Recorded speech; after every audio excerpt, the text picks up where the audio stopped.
We have now added inside our 2.5D operations the capabilities of being able to see on our levels page the actual cutting points of the tool when we have a different cutting point from the actual tool tip.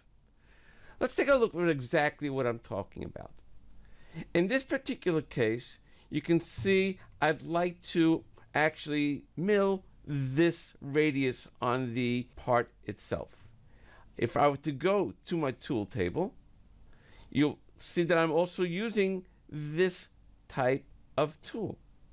Now, let's just go into the actual tool and we'll see that we have our cutting point. Now, this tool is as follows. We have the tool diameter of 20, the top diameter over here, and the bottom diameter is 10. What I'd like to do is, first of all, my offset to be according to the bottom diameter.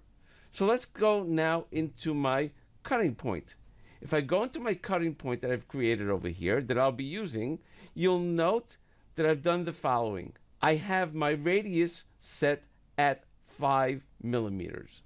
But besides that, I want to actually use this height over here as my cutting tip. So I put in the height of that as 5 millimeters, as this is a 5 millimeter radius. Okay, so I'll just accept that. Now, let's go into my levels page. You can see now that my cutting point is at 30, whereas my regular start level and clearance level is at 25. So it's 5 millimeters above.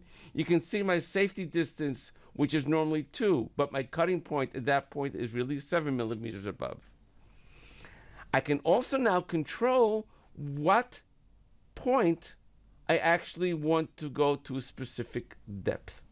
So for example, in this particular point, I want my cutting point of the tool to go down to 0.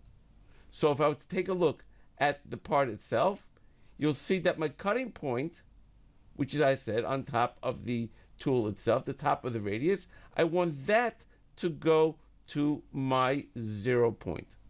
So let's do save and calculate. And if we take a look at our simulation, and I'll do this one step at a time, you'll see that my tool is coming down. You can see now that the cutting point, which was over here, is going to the exact 0 level of the part itself. As it goes down, you'll see also that this is the radius that is being used. That is my offset radius. As we go around the part, you can see that it goes around exactly on that radius.